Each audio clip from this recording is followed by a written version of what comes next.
Hola, muy bienvenidos a la entrevista de France 24. En esta oportunidad vamos a hablar del rock and roll y es que hace unos pocos días se celebró el Día Mundial del Rock y es por eso que vamos a charlar con Bruno Larocca. Él es periodista especializado en rock, escribe para la revista Rolling Stone. Estamos junto a uno de los máximos referentes, de los más importantes del periodismo de rock en Argentina. Bruno Larocca, muchísimas gracias por su presencia en la entrevista de France 24. De nada, gracias a ustedes, Santiago. Bueno, Bruno, comenzamos hablando de lo que es la piedra fundacional, ¿no?, de esta celebración, de este Día Mundial, que fue el Live Aid de 1985, ¿no?, que marcó lo que es el 13 de julio como el Día Mundial del Rock. Hablamos del concierto benéfico más importante de toda la historia. Bueno, en realidad eran dos conciertos en simultáneo, ¿no?, uno en Estados Unidos, otro en Inglaterra, con 76 estrellas de la música de todo el mundo. Reunió, Bruno, a lo que era la élite de la música, ¿no?, de aquella época. Había bandas como Queen, U2, Black Sabbath, Led Zeppelin, muchísimas otras bandas que buscaban recaudar fondos para combatir el hambre en África. Dejó shows memorables, ¿verdad?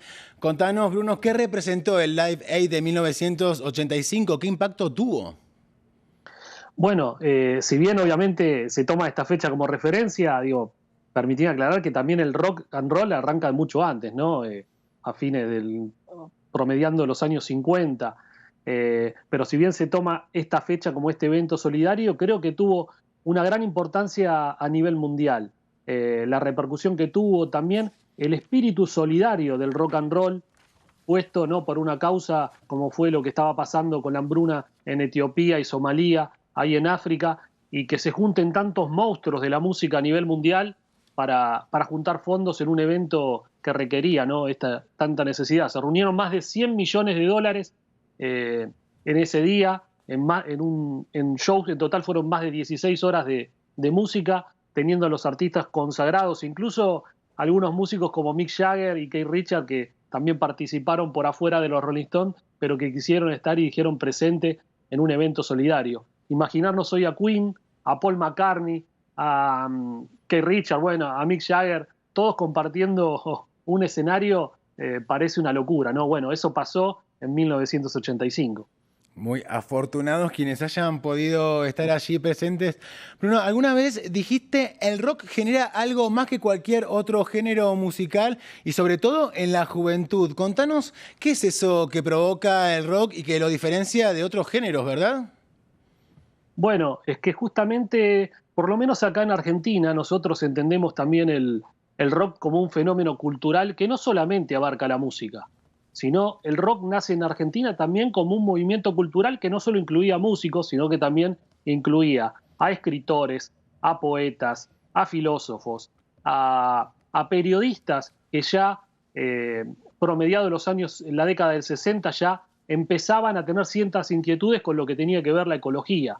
El rock, por eso, de alguna forma fue un movimiento cultural que excedió incluso lo que es estrictamente lo que podemos conocer como rock and roll como género musical. Un estilo de vida también, ¿no? Es el rock and roll. Quizás eso lo distingue de otros géneros. Sí, un estilo de vida que en sus comienzos era mal visto por la sociedad. Hoy el rock, digamos, así como lo conocemos, o a las figuras de rock, eh, eh, también quizás tuvo su momento de auge y de moda, que creo que no es lo que está ocurriendo hoy en día con el género en sí, pero en esos inicios del rock era un género mal visto, ¿no? Llevar el pelo largo, vestirse con botas, pantalones de cuero. Bueno, socialmente ser rockero en un comienzo, en unos inicios, cuando esto recién comenzaba, socialmente, por lo menos en lo que era Latinoamérica, bueno, era algo más que preocupante, ¿no? Bruno, ¿y en qué etapa está el rock hoy en día? ¿En qué momento está atravesando, no solo como género, sino también, como bien decías recién, ¿no?, como movimiento social, cultural? Bueno, hoy por lo menos en Latinoamérica no se ve ya ese fenómeno, ¿no?, del rock como un movimiento cultural, sino lo vemos más como un género musical en sí, ¿no? Como puede ser el hip hop, en el último tiempo, bueno, lo que es el reggaetón, el trap. Han avanzado y han aparecido nuevos géneros musicales en la juventud que han ocupado un lugar protagónico, que ha tenido por lo menos lo que denominamos como rock and roll, quizás como auge en la década de los 80, y me animo a decir también en los 90, donde en Latinoamérica empieza, bueno, el furor de los videoclips, las cadenas de música, el canal MTV, que expandió y llevó el rock a la masividad en todo el continente. Bruno, te voy a hacer ahora una pregunta, bueno, es que es un poco personal, pero es muy pertinente, ¿no? Si tuvieras que decir cuáles han sido las 5 mejores bandas de rock de la historia y también las 5 mejores canciones, ¿cuáles elegirías? Uf, es difícil.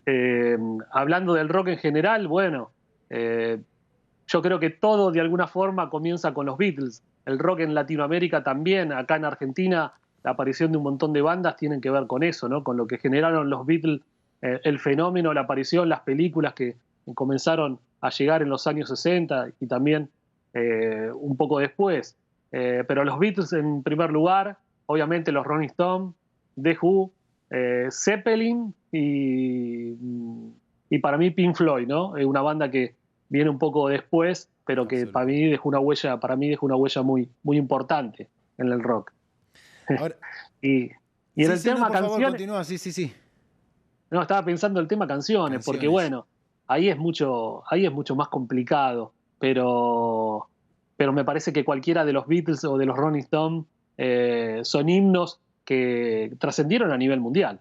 Absolutamente. Ahora quisiera cambiar de tema, o más bien de región. ¿Hay elementos que caractericen a lo que es el rock latinoamericano y que los diferencie del rock del resto del mundo, Bruno? Eh, sí, si bien el rock latinoamericano siempre estuvo influenciado, ¿no? Con lo que pasaba en Estados Unidos, en el rock de allá, fue como que siempre fueron llegando los cambios, ¿no? La etapa del rock progresivo, la etapa más pop del rock que se vivió en los 80, con música más bailable. Eh, Creo que quizás el rock latinoamericano también fue muy importante en cuanto a sus letras, también con lo que tiene que ver con los acontecimientos sociales y políticos que iba atravesando este continente, ¿no? Latinoamérica estuvo marcada en los años 80 con las dictaduras militares en distintos países, que hizo que el rock tuviera mucha importancia también en ese contexto social, me parece, con las letras combativas. Creo que eso es una gran marca que tuvo el rock latinoamericano, que quizás no tuvo el rock en Estados Unidos. Y bueno, vinculado a esto que estabas diciendo, Bruno, ¿crees que se pasó quizás, al menos en la región de América Latina, ¿no? De un rock quizás más combativo, cuestionador, ¿no? A un rock, por decirlo de alguna manera, un poco más vacíos de esos elementos cuestionadores del status quo? Sin duda, creo que sí, que es así como vos decías. De hecho, si volvemos otra vez un poquito a lo que hablábamos al comienzo, de ese rock que nació como un movimiento cultural en Latinoamérica y acá en Argentina, a, a esos primeros músicos de rock que eran perseguidos y detenidos en las calles solamente por llevar el pelo largo o usar botas, eh, a lo que vemos que ocurrió en los últimos 10 o 15 años con el rock siendo parte del mainstream y siendo parte también de las publicidades, ¿no? El Claro. rock pasó a ser de alguna forma la banda de sonido de publicidades, de jingle, bueno, muchas campañas incluso del consumo, que el consumo, y no me refiero al consumo cultural, sino me refiero al consumo de cosas que combatían las letras en los 60, bueno, el rock termina siendo de alguna forma la música publicitaria del consumo de un montón de marcas.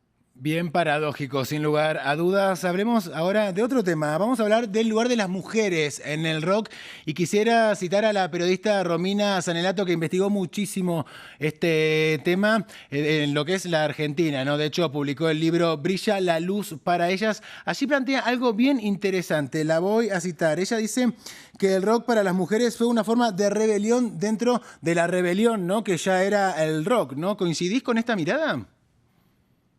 Sí, sí. Creo que la mujer en el rock tuvo que ganar un espacio que ocupa los últimos años, digamos, desde sus comienzos. Era un lugar completamente negado. Acá en Argentina, en los 80, en los primeros festivales como el Barrock, bueno, las mujeres eran agredidas en un escenario, pero cuando hablo agredida eran que una cantidad enorme del público presente viendo un show le arrojaban monedas, encendedores, cualquier objeto que tuviera a mano por el simple hecho de ser mujer, no por ser inferior en cuanto al nivel musical, ni siquiera eso, ¿no? La mujer me parece que ha tenido que dar una batalla muy importante para ocupar un lugar que es más que merecido, ¿no? Por suerte, los tiempos han cambiado.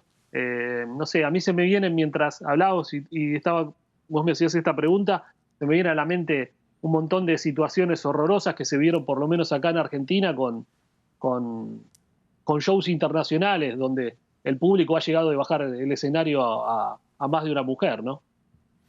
¿Y cómo lo ves? ¿Esto está cambiando?